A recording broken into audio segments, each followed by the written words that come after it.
Welcome back, everybody, to the Valorant First Strike UMG closed qualifiers. Taylor Reflections Noble joined by Bach and Vansili, and this was a map that Vansili ended up saying, look, check it out. C9 Blue needs to take this, and unfortunately, they don't.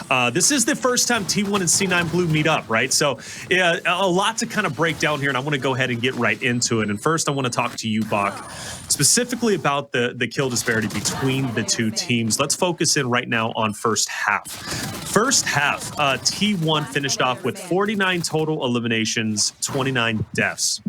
In terms of C9 Blue, they only had 29 eliminations and they had 49 deaths, okay? So there is a big difference there. However, round count, it was 7-5.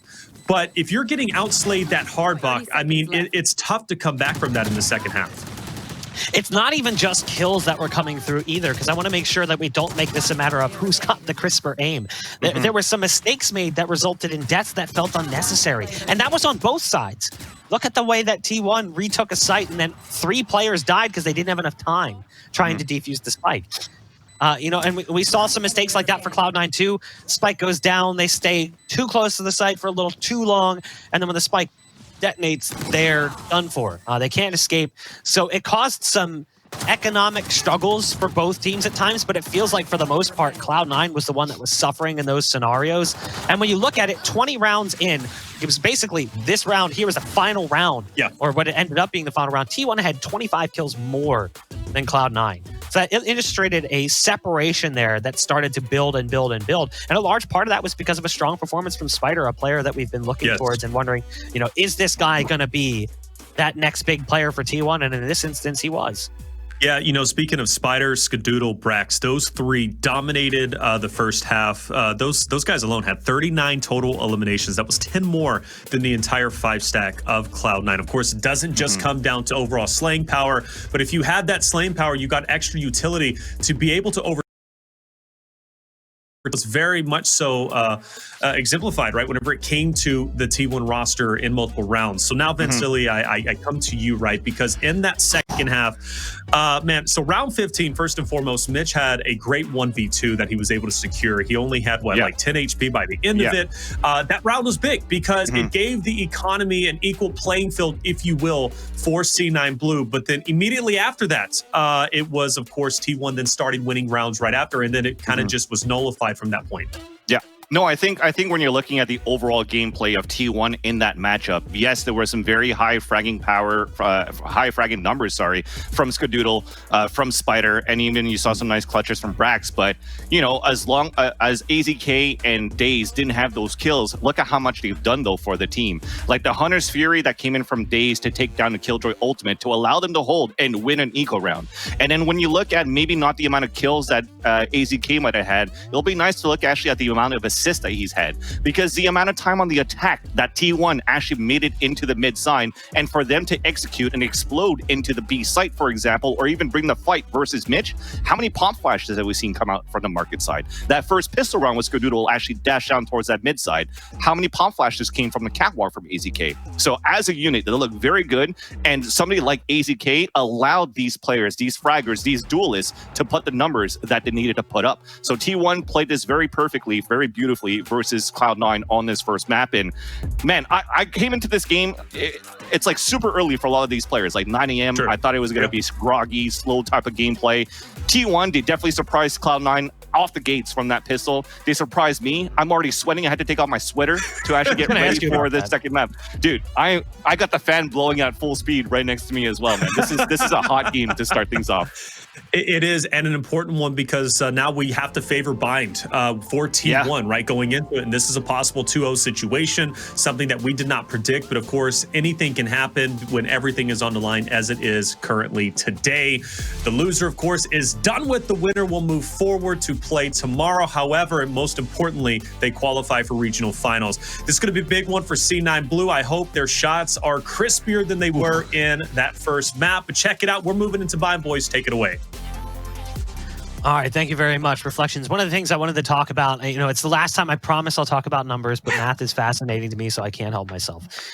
They ended up finishing with 88 kills across the rounds that were played out. They lost 8 rounds. You would need 65 eliminations to win by elimination to win 13. So that means they had, what, 23 kills in the rounds that they did win. They were averaging just south of 3 kills per round in rounds they were losing. That's actually a really high number. And it's not a statistic that I think anyone is actually actively tracking, but it would show you the impact, because we've talked about this in other 5v5 first-person shooters before. One that stands out, whose name we won't mention. But if you can kill 3 players in a round, if you find 3 eliminations, it becomes impossible to balance your cash, because 2 can't drop for 3. It doesn't work. So one person is always getting the short end of that stick. If it's 2 players dying per round and you have 3 surviving, well, obviously it changes the dynamic, because you can drop those 2 players and 1 player can still build up their money.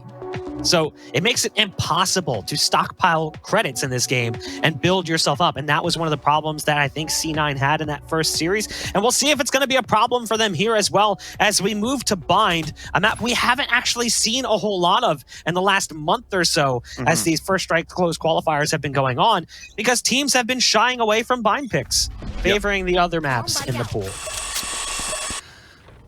C9 looking to change things around. I mean, they're 1 map behind in this series versus T1, and C9 just wants to press charge early into this round. Big curveball, first kill, trading off by the fountain side. It's a 4v4. Relics is still pushing forward. Boombot, a close range 1 versus 1 where right clicks could be the name of the game, but it's going to be Tens that comes to support on that backstab. Skadoodle is down, Spike is down, Sight is open, but AZK, this is different as well.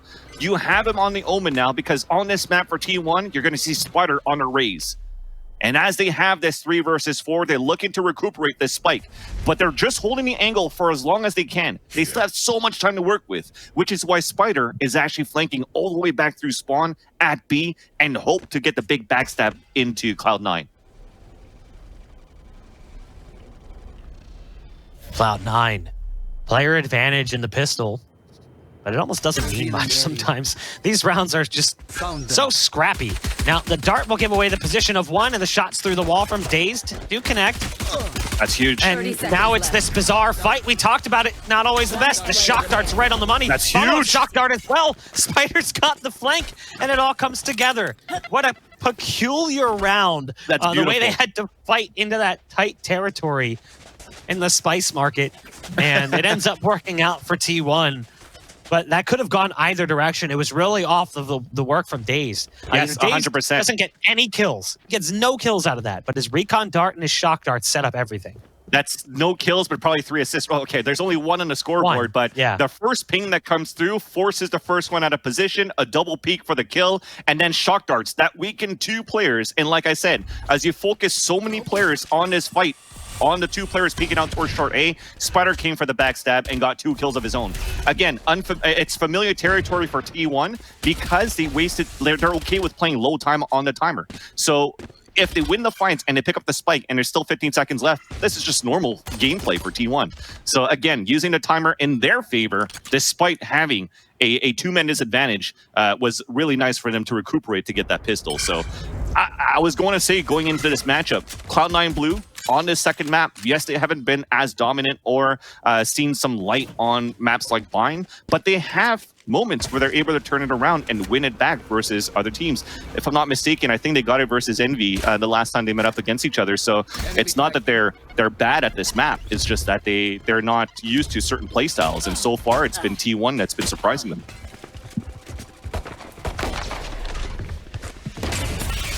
Cloud9 turtled up currently inside U-Haul. Here's the portal play coming out from T1 as they dash their way through and head over to B. And it's a brawl inside the portal as the shotgun only finds 1 kill for Relics. Ten's now coming through with the Sheriff. He's got backup from Mitch. It's working. It's a scrappy game thus far, and Cloud9 steals that round. As they lost the pistol, they followed up with some success, but it's another clash. In the pistol round, it was a fight in the spice market, and this time, it's a fight in mid just outside the portal. It will be scrappy after all, Buck, it seems. And on a map like Cloud9, I am not surprised of how Cloud9 is good playing these teleporter plays. We've seen this time and time again on these ecos where they go for a teleporter early into the site, and then they pinch down towards the ramp side. So seeing a couple of players running into the teleporter and trying to get into B for T1, Cloud9 is more than happy to just chase after them and know how to do that flick 180 and just battle through and win it back. So very well very nice for Cloud9 Blue to be able to retaliate and reply to the answer from T1 from the win that slipped out of their grasp. And now they're going to do the same thing in retaliation. One enemy remaining. Mitch coming in with the Phoenix kill. Vice is there as well. It's down to Spider. T1 tried to repeat the successes of Cloud9 and say, anything you can do, I can do better. And Cloud9 says, well, it's a cute joke. But no. 2-1 for Cloud9 as they come in with a team ace and a flawless round win. All 5 players survive. It's a chance for them to build up a bit of cash, and they do. And now the buy comes in from T1. Despite all the shenanigans and goings-on the last few rounds, we still find ourselves at what will be a quote-unquote full buy. I don't want to call it completely full. You can see the light armor for a lot of T1. So it's not exactly perfect, and Dazed has to go down to a Guardian, but it is a buy nonetheless, and it comes 1 round later than it typically would. And I like, actually, if you're looking at the composition that C9 has right now, they're not running any Sentinels on the defender side. So I think seeing a higher half for T1 could be normal in this instance, but having somebody like a Phoenix instead of having a Sentinel play, that's actually huge. You saw that Mitch played the run it back, going through the teleport and getting information at A. That's good enough, because as he crosses from the B long, he could know if there's going to be an early hit or not inside the B site. After that, he gets it to the A side, gets positioned, gets a kill on top of that, and that's good enough to say, look, that's my Sentinel play. I'll run it back to get the information, and that's good enough. And they get the round quite easily. Of course, it's against Ecos, but I do expect that scene coming in for the later gun rounds too. Bit of pre-fire from Dazed through the wall with the Guardian. But no action as of yet. Just again, back to that slow, methodical approach from T1. Drop the spike. We saw some last second executes. That's terrifying. Yeah. Flashback and so just, sup, homie? Just right up on him. They're going to go ahead and use the Owl drone to lead in towards short. Big fat paranoia coming out will flash their jet off. But that dart's going to spot out the position of the Omen, and that allows them to get into the site. Oh my Potentially God. Skadoodle just cleans Tenz's clock and gets onto the site. And in the meantime, they also used Into the Shadows to put Omen up on balcony as well. You know, he does drop down, but T1's got site control. 14 seconds left as the spike goes down. The knives from Skadoodle right on the money. He'll fly in with one more. Does he realize there's one still inside Vince? Nope, AZK's got it. That works. Solid push, but it starts with that big kill coming out from Skadoodle. Again, Yeah. T1 goes to that late round execute. And it's Yeah. not a flaw. I don't think it's a flaw. It's not a problem. I think that there's a lot of value because you're going to fight early and potentially force out utility. As long as you're doing that, then the last second executes are fine. If you're turtling and waiting, that's a problem because ultimately you run into a site and they've got everything they need to stop you. So it's about trying to pull utility away from your opponent across the map and pull them off kilter. And that's what T1 did wonderfully there. And they gave themselves enough time to still take the fight. You know, they had like 35 seconds left when they started that short push, whereas in the past, they've gone down to 20 seconds. It's like, that's not enough time. Yeah. And that's the thing, too, versus Space Station Gaming, where SSG was able to win this map versus Cloud9 Blue, is that you see Cloud9 having to play a little bit more passively towards the A side and even playing on retakes quite often. I mean, trying to stack towards B and playing retake towards A because A side is a lot easier to retake is definitely the better play for any defender-sided map or any team that prefers to play a map on bind. But just that SSG are able to take advantage of it because of that positioning, and Cloud9 did the same thing. But with this round, though, you do have the Hunter's Fury that's trying to clear out towards this site, and it works out quite well for T1. There's only Relics, the last man standing, on a 4 versus 1. You could see him in a position where, you know, he's going to look for some kills, maybe not attempt to go for the defuse unless he's able to connect for some shots. Because as T1 continuing this aggression that they have and they're able to get these opening every single time, they might go for these aggressive, hey, I'm confident peaks where Relics could punish it and make it a 2 versus 1 in no time. Look at through the X-ray, how they're jumping, how they're peeking. But Spider doesn't care. It's a range battle between a Phantom and a Relics, an operator that comes in favor of T1 once again. So they take the lead now 3-2. And one quick thing, I wanted to apologize because I said they're not running any Sentinels. They do have one with the Sova, right? But they don't have a Killjoy and they don't have a Cypher. That's a position that Mitch usually likes to play in the past with a Killjoy on a map like Blind. But I think with the changes that happened recently with Killjoy, maybe he's more comfortable with his playstyle and how it helps the team to switch over to a duelist. Suppression coming in from CLOUD9. Pushing up on short. Now, it doesn't work out early. As you can see, they're pretty much prepared for it, holding back. The nade comes in, but as he tries to backpedal, dazed peaks and punishes. I love this position from Brax as well. This is just really well read from T1, understanding what CLOUD9 is going to do in this scenario. Double curveball out. The second one produces more success than the first. At distance, Mitch is able to capitalize on the Stinger's fire rate. Getting the best of Brax. AZK going back to pick up the spike. Spamming through the wall, has to be careful, but it's Skadoodle with the backup. But there's TenZ from the other side. They lost sight of short. So now TenZ is able to punish and potentially upgrade as well. Both teams have been incredibly scrappy with the pistols and the force buys. And even though CLOUD9 is at a player disadvantage, they've got two players you would want in this scenario, and that's one of them. TenZ pops off and finds one more, but it's all up to Vice, and oh man, the timing. Turns his back as soon as Skadoodle peeks his head out. And now Skadoodle's got position with the op. Now Vice does go the other direction. And that's awkward. Just peek and fire, peek and fire. Yeah, there you go. That actually works.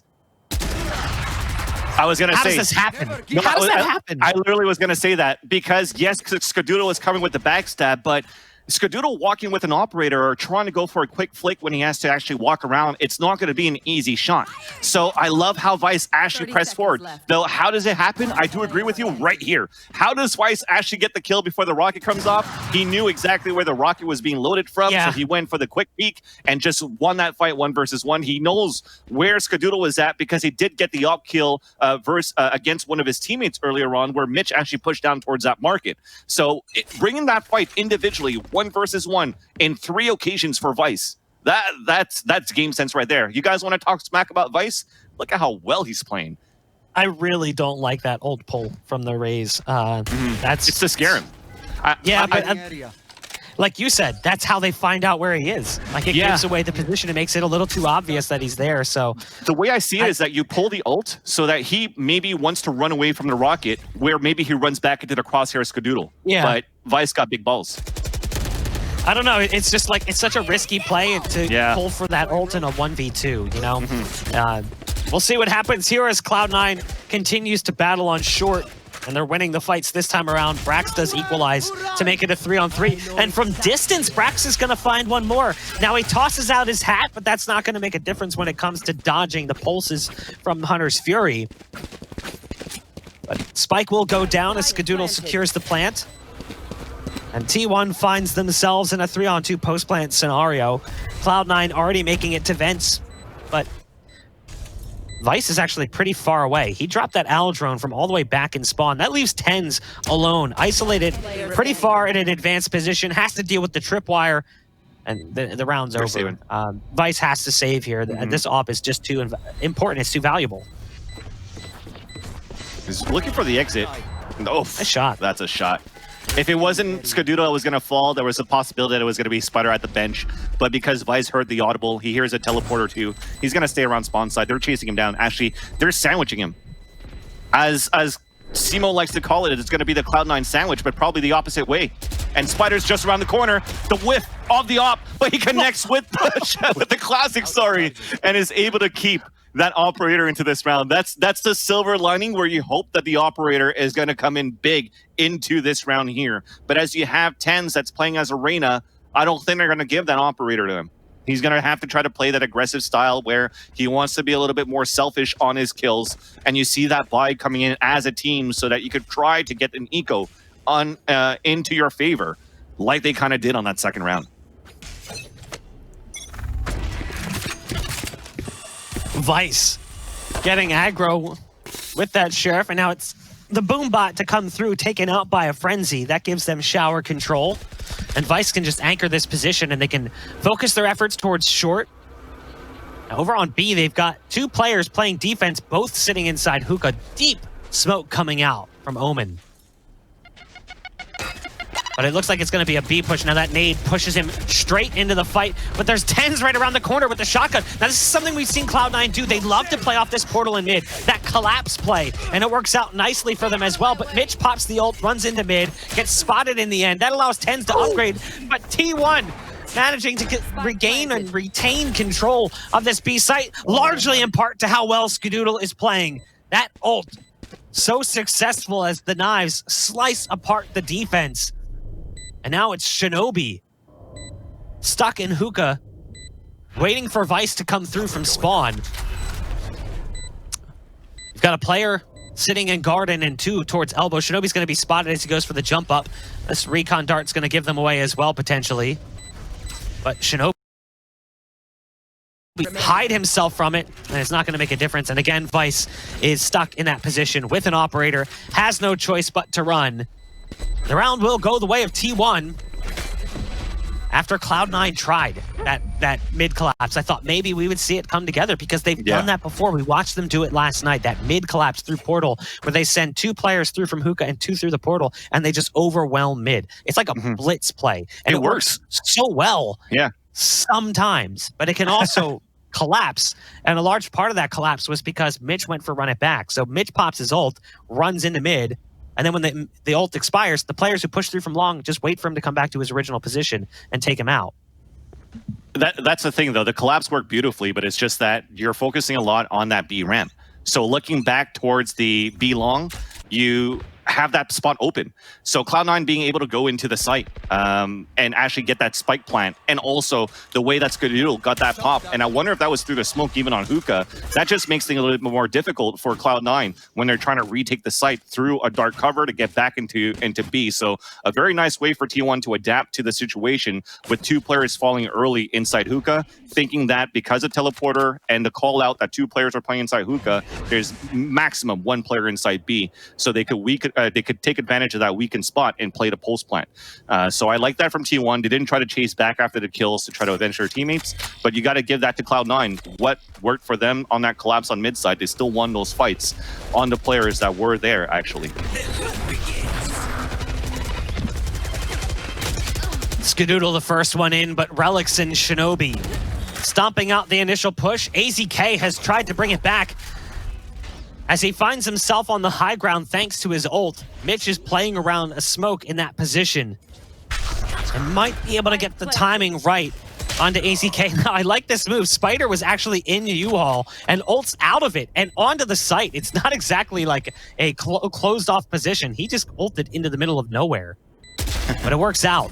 Brax now has to go big. The smoke's down and they tap the spike. Fake flash out from the pistol. Doesn't matter though, T1 is there as Brax and Dazed combine their efforts and put round number 6 on the board for T1.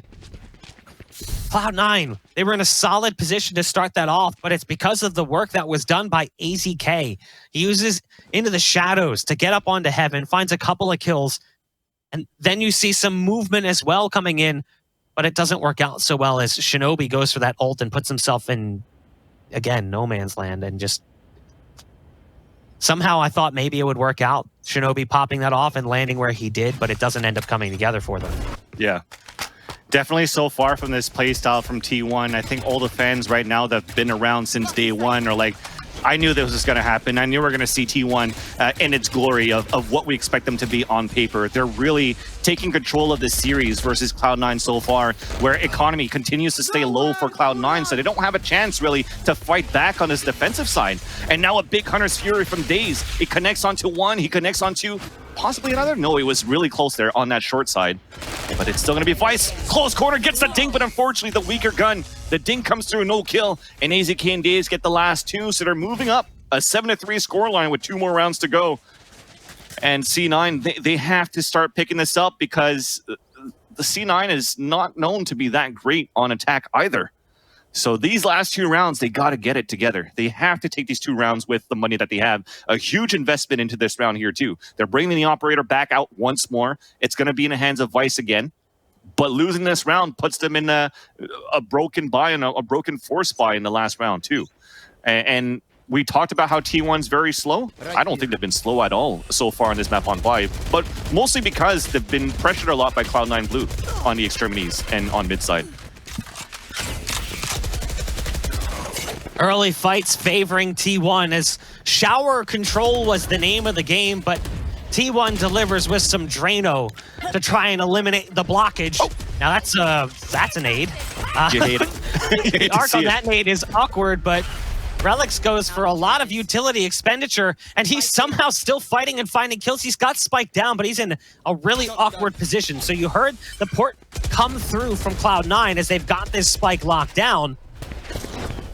It's just down to 2 players, and Cloud9 is throwing literally everything they have at that Spike. That's right.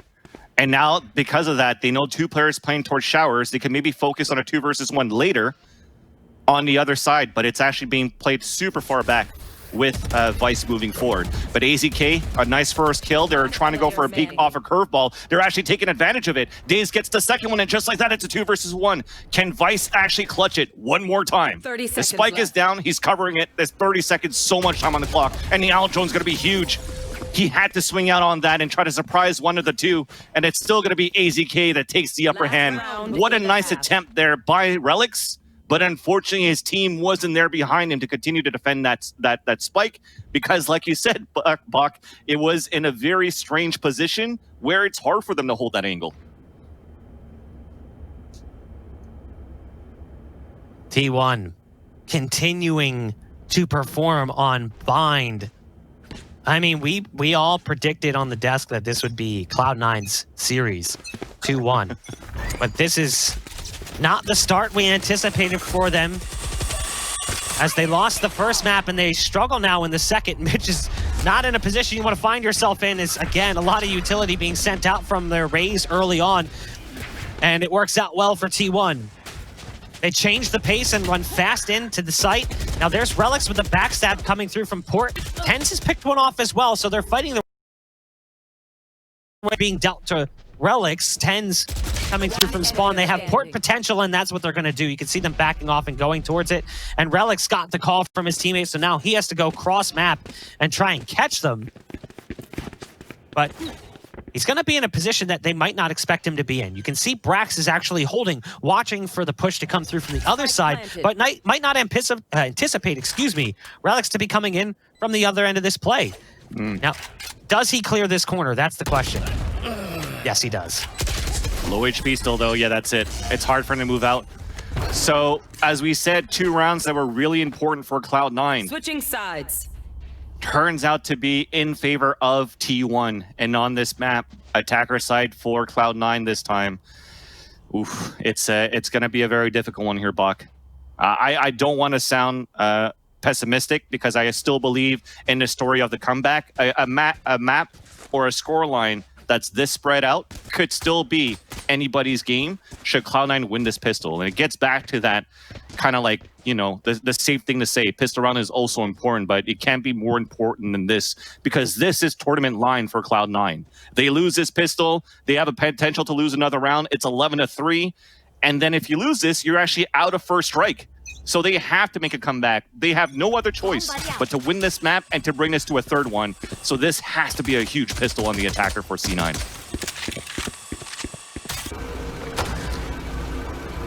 Let's see how they kick things off. You can see them moving into position. There's a smoke down on the blaze wall. Mitch gets tagged up and dropped pretty low on HP, so he has to waste hot hands and a pistol round that's actually incredibly important now.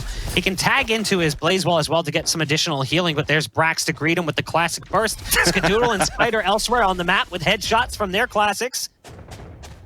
And Cloud9, what have they got out of this? They got B site control, so there will be a spike plant. There is at least that. Shinobi will go ahead and secure that after taking the dart out. Tens has gotten into position here and just barely escapes around the corner, but this is not a position he can really get more than 1 kill from.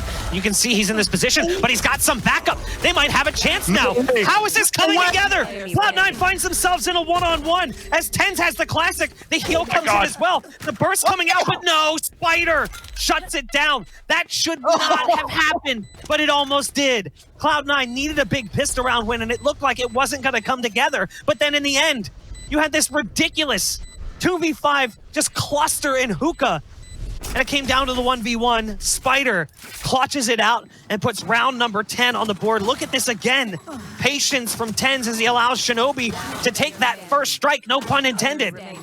But then Tens is self-healing, swapping pistols, doing everything he can, going for a reload, switches to the burst and jumps out, but Spider gets the best of him in the end. You just hate to see it because early in the round, the amount of lines that popped up on the kill feed that came in favor of T1 was immediate. You could only imagine nothing but right clicks with the classic getting these kills instead of buying Ghost now with the new meta, it seems, on these pistol round. It's right click classics or frenzy, and then you would hope that the right click comes in favor of 10s on that 1v1 to win versus Spider. So much pressure. Mechanically, he did whatever he could. All the devours that came in to try to stay alive and bring the armor on his side too does not come in fruition. T1, with the skin of their teeth, actually made it across and won this pistol and getting closer to the victory, especially with these 2 kills. Like I said, they're looking for that 11-3 scoreline, where Relics now is looking for that masterful play for the team, but look how passively they're playing for T1. They know these this right-click classic as we're talking about, so they're playing far back with these submachine guns that they have. Okay. Left click works too. Skadoodle has to get vertical as the recon dart gives away his position. Cloud9 in a 2-on-3. Vice not able to survive too much longer, and yet again, the spike moves over to B as the entire defense is on the A site. They're looking for that last remaining player. Surprise, surprise, the spike's about to be planted by Shinobi, who's now dropping it down. Now, Shinobi has fighting chance here. He's got a Sheriff. Spike's planted in a weird position, but he's going to set himself up on the other side of the big bin. He's watching towards spawn right now where he's got a smoke. Missed shots coming in towards Hookah. There's a paranoia that's going to make this so much harder. The shock dart as well. And it's just good utility and teamwork coming in from T1 on the retake. Not really giving him much of a fighting chance. Round number 11 goes up, and Cloud9's hope continues to dwindle. Well, you're happy for Cloud9 with, if you want to be optimistic, right? That's 2 spike plants in a row. That's economy into this round. So you're looking for some very heavy artillery into this very round. While you're up against players that only have submachine guns, but you're 2 kills away, maybe a couple of orbs if you want to try to focus on that for T1. Maybe try to get that orb on B side to try to build up the ultimate for Skadoodle. But he does have the Spectre to work with too, and we've seen how good Skadoodle was on that first map with the Spectre. So this is not easy yet for Cloud9. They have to come out of this with probably a flawless or maximum 1 or 2 players dead, 3 players alive, so they could drop for each other and continue to build up the economy. But so far, it's just going to be an explosive take for Cloud9 inside Hookah, pushing back T1, and T1's just going to wait for his teammates to rotate. Big showstopper to come through. Can he get the opening? It's going to be the paint shell still that gets the frag, but they're looking for the other chase. They're looking for the frag. It's still Skadoodle. He drops the spike. It's traded out. It's a 4 versus 3. They're jumping outside of Hookah too, and C9 stays alive on this offensive. 10's with a second kill, leaving only 1 to go. It's going to be Daze with the Sheriff. Looking back here as I correct myself, not a Sentinel as an initiator. Looking back with the wall bang onto Mitch. 3 versus 1 now. Paint shells onto the ground. Spike has been planted. He just wants to hurt the economy. And like I said, they had the firepower for Cloud9. They get the spike plant, and you want to keep at least 3 players alive, and they did. Still a large gap separating Cloud9 from T1, but at least they prevent T1 from securing round number 12, making that that much harder, obviously losing that potential to make a mistake. Cloud9 still got some fight left in them. And T1, they're going to go to the rifle buy. Skadoodle, because he has his ult, is actually going to pop that ult. Now, doesn't go for armor, which I think is interesting to back up that ult, but see what Skadoodle's able to do with the knives that come out. They take out the tripwire, and they quickly get into a position right around the corner. Mitch has to be careful as there's a dart in his belly. He's trying to dodge targets that are currently waiting on either side, but Mitch is a bit of a decoy. Oh, no. He's the only one here. The rest of the team is starting to funnel up mid, where it's going to be running straight into Spider, who's got a nade prepped and ready. There's the Lear coming out, but the nade is just a second too late. So they get around the corner and into the site. Relics has a counter nade that goes in the backside of site. Daze tries to dodge by going for the wide swing, and site's been lost. Control's been gifted over to Cloud9. Again, we said it. They still got some fight left in them. Big port coming in from AZK, but Relics doesn't fall for anything. Rax on just a shotgun. It's not exactly ideal hardware, especially when you're playing Cypher. So the judge not going to benefit from the movement skills of an agent like Jet in this instance. Speaking of the Jet, you've got Skadoodle with the knives out, able to creep up on long. Even if he finds that kill on 10s, there's a target waiting for him in the bin, and the round's been lost, and Brax knows it. So Yep. Brax is just escaping, likely going to go try and find a weapon somewhere else, or just run back and save for the time being. CLOUD9 resolute in their pushes towards these sites. It's an awkward battle the last 2 rounds. It was just kind of head-butting, but this round seemed a lot cleaner than the last because of how they utilized Mitch in mid, or short A for that matter, to keep T1 kind of off balance. Exactly. Maybe he doesn't get the kills, but you saw it. He wasn't really looking for the angled kills or any entries into the site. He just wasted and used most, if not all, of his abilities towards that U-shaped hallway to try to maybe make it stressful for that person in lamp, thinking that it was going to be a rotation coming through, which allowed CLOUD9 after to get into the site and plant into B. They had great post-plant position. You saved that that judge into this round too. I wouldn't be surprised if you wanted to drop it for Skadoodle, but Skadoodle decides to buy one of his own. So T1 going for a mixed buy, and you know, like I said, it's still not over yet for Cloud9 Blue. They still have to face off against a very good team on eco situations, especially that now that they're on the defense. Not necessarily an eco, but a lower buy, right? They still are very dangerous with these weapons.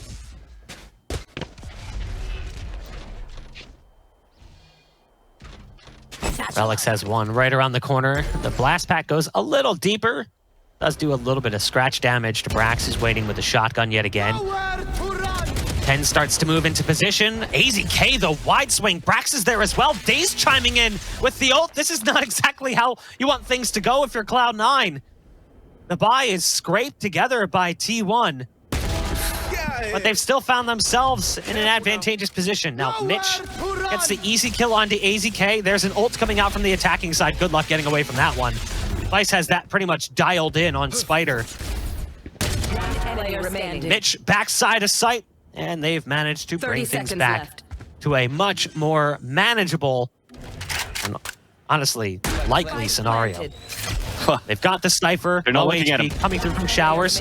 If Brax took his time, I was wondering if he was going to be patient with that one. There's a curveball coming out. It's all going to come down to this. It's a 1v1. It's Mitch as Phoenix, Brax as Cypher, and Mitch, he's going to pop his ult. I like the move. Getting back into U-Haul as well because it gives him the escapability. But Brax is actually playing this incredibly patient. He has to go for that. That means Brax now has a window of opportunity to actually get out onto the site. He's going to tap the spike and try and get it to halfway.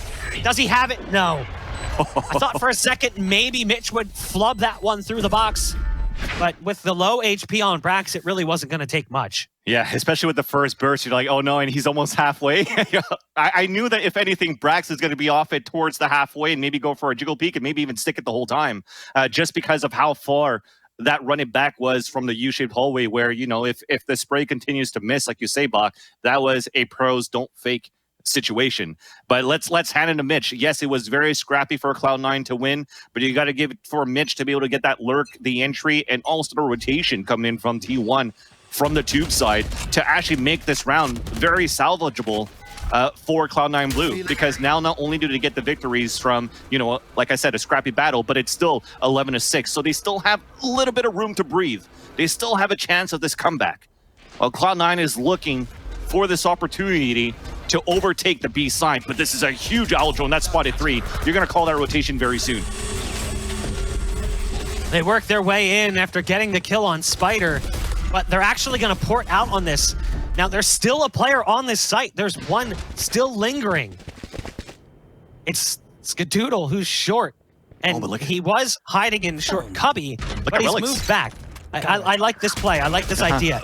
You've still got a lurk over on the B site with Reyna, so there's still possibility that this could fall apart because that Reyna is one of their best players. It's Tens, who's now on the back end of this play. So what do they decide to do? They decide to run away again. They've taken the spike into the showers, and they're going to wait until Tens can make something happen on the back end of this. Now, he might be able to catch one off guard. The neural theft does kind of eliminate that threat. It wouldn't have mattered either way. AZK takes that peek and dies. They instantly know where he's at.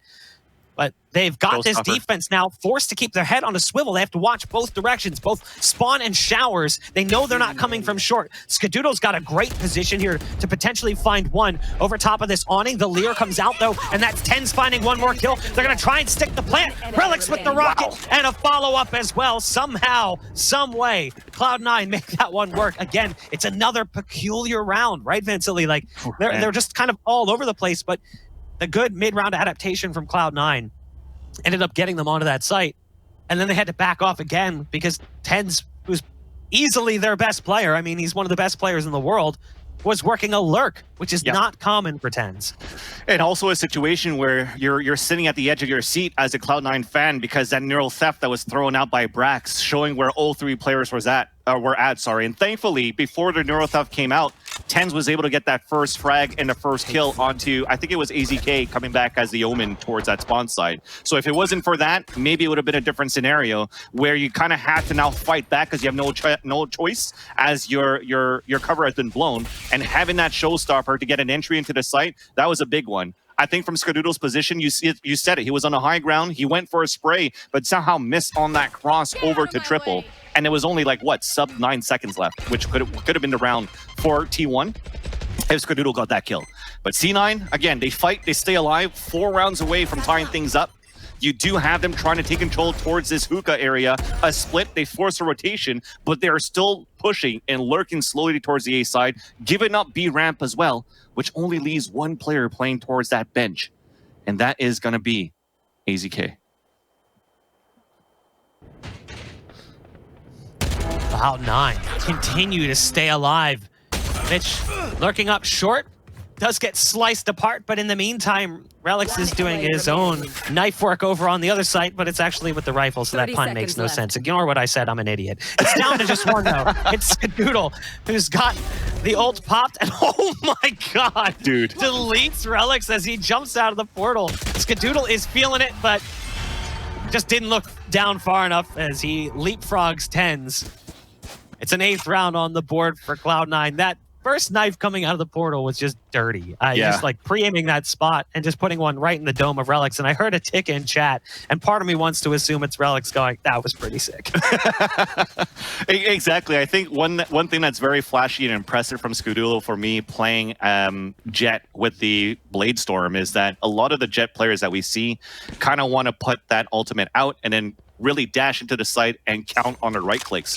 But Skadoodle is very comfortable from playing that mid-range, long-range type of kind of snipe with Nikunai's and get those picks. And it pays off in their favor or makes it look very pretty, very flashy, and still continues to make this very expensive for Cloud9. So despite them continuing to win these rounds and slowly clawing and edging their way back, they could still be in a situation where if they lose the round and it's map point for T1, they're going to be on a scrappy buy. So if T1 continues to break the economy in that sense and finally get that round that they look for, then it's going to be still a very tough round or a tough map for Cloud9 to even come back and tie it up or even bring it into the third one. So again, they have to be a little bit more assertive on these picks, on these kills, and keep their players alive.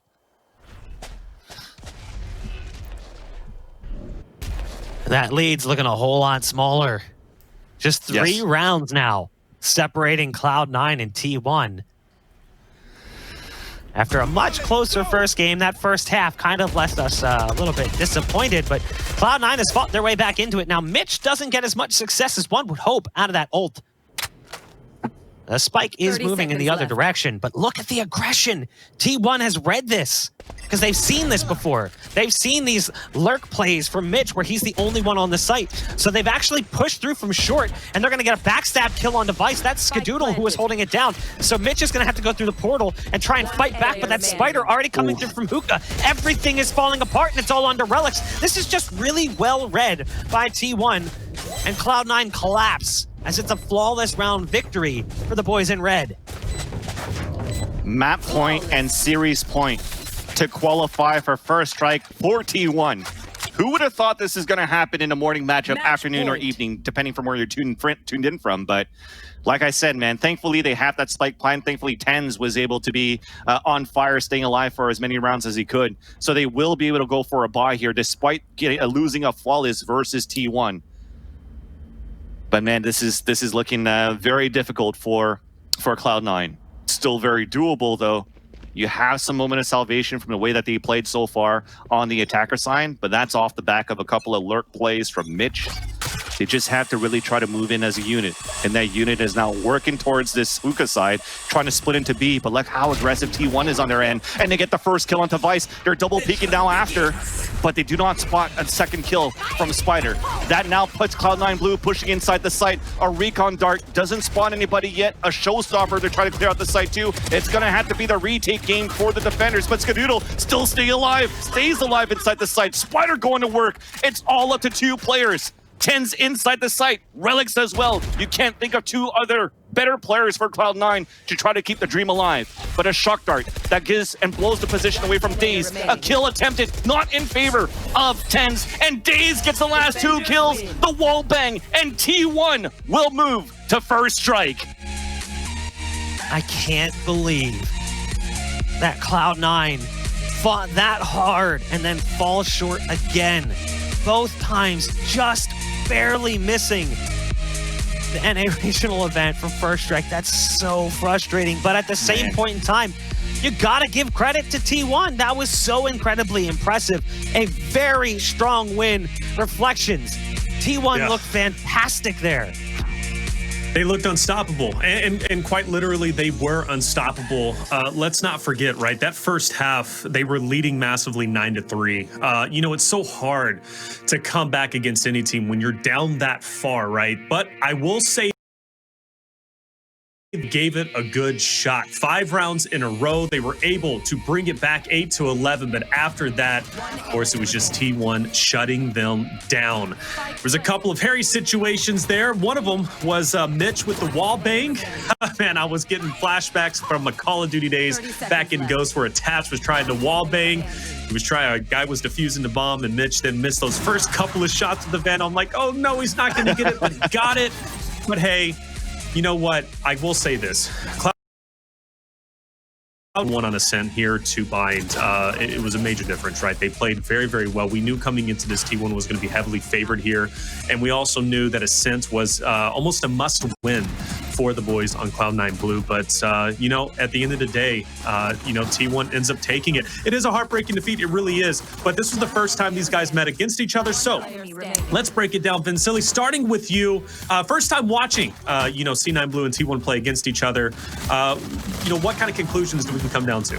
Oh man, I think in the end you see, and I was talking about it at the pregame, the slow progression that we see from T1, and time again, like from the way that they grew, it was like, okay, it's just this team in tier 2, it's just this team in tier 3, and the test kept coming and coming, and especially in first strike, in the second time that they get to try to qualify into this one, it's definitely shown how good they've become. And I think that big difference is having the whole team moving into a gaming house right now where they could boot camp, where they could be back into their old glory days, back in like the 2015, 2014 days where they played on a previous team, most of these 4 of the 5 players together. And I think that camaraderie came back, and just the teamwork showed, and being able to add Spider, when Spider is comfortable into his role, try that coaching that he has behind him, that adds a lot of firepower to the team, and T1 just looks great now.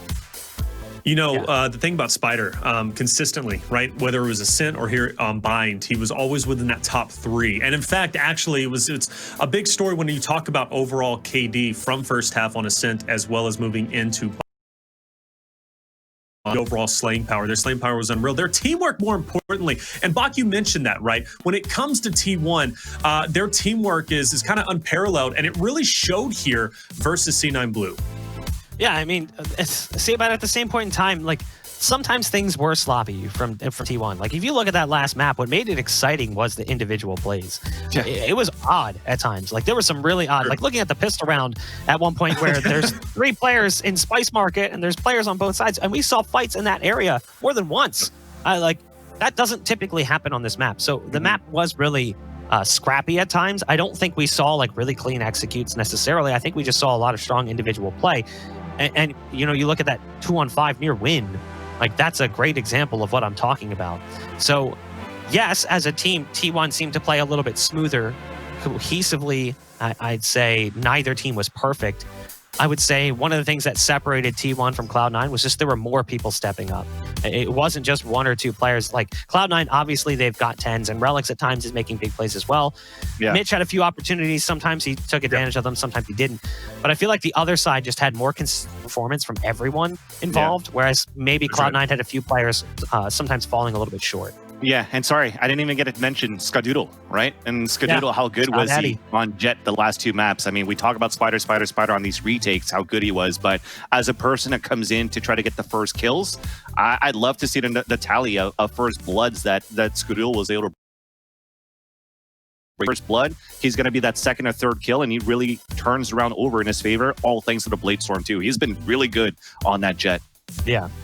Yeah, without question. You know, T1, when I think about him, and again, after watching their performances, I just think consistency from Spider, from Skadoodle. AZK stepped up. Brax was in a sense. Of course, AZK was here on Bind. So overall, I think T1 just played that very well. Big win, right? I mean, hey, the pressure is off. They don't have to play anymore today, but more importantly, they guarantee their spot now in regional finals for, again, C9 Blue. A good attempt, still one of the best teams in the world, but it's heartbreaking. They do fall short. But we know today, hey, hearts will be broken, and unfortunately for C9 Blue, it does come to fruition. A good first series, though. T1, congratulations for the victory. C9 Blue, don't give up just yet, because there's a lot of talent there, and I want to see you guys come back even stronger in the next official tournament that's going to be announced. But hey, we got Gen G and FaZe that's going to be coming up next. It's going to be a fun time. Don't go anywhere. We'll be right back.